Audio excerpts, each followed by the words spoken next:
तर बातमी आहे नांदगाव पेठेतून। नांदगाव पेठ ते तिरंगा यात्रा काढण्यात आली आहे आणि सैनिकांच्या सन्मानामध्ये ही यात्रा काढण्यात आली होती।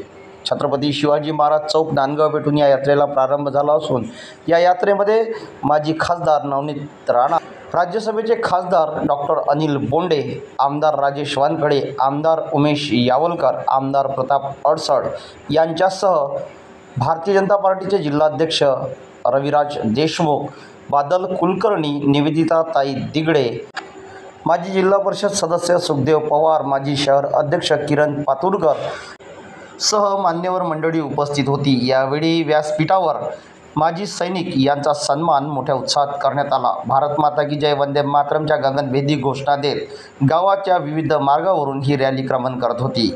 या प्रसंगी मोठ्या संख्येने विविध गावातील नागरिक, महिला, पुरुष, युवक युवती सहभागी झाल्या होत्या। तर यावेळी उपस्थित मान्यवरांनी मनोगत व्यक्त केले। या प्रसंगी कार्यक्रमाचा समारोप सामूहिक श्रद्धांजली व राष्ट्रगीताने करण्यात आला। महाराष्ट्र ब्युरो, नांदगाव।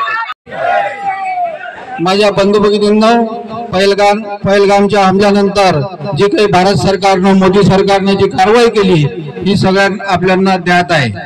देशाच्या सेनेमागं आमचे आदरणीय पंतप्रधान मोदीजींच्या मागं समस्त देश उभा आहे, हे दर्शवण्यासाठी या तिरंगा यात्रेचा हा उद्देश आहे। आणि एवढ्या मोठ्या संख्येने आपण या ठिकाणी सगळे उपस्थित झालो, यासाठी मी आपल्या सगळ्यांचं स्वागत करतो, अभिनंदन करतो।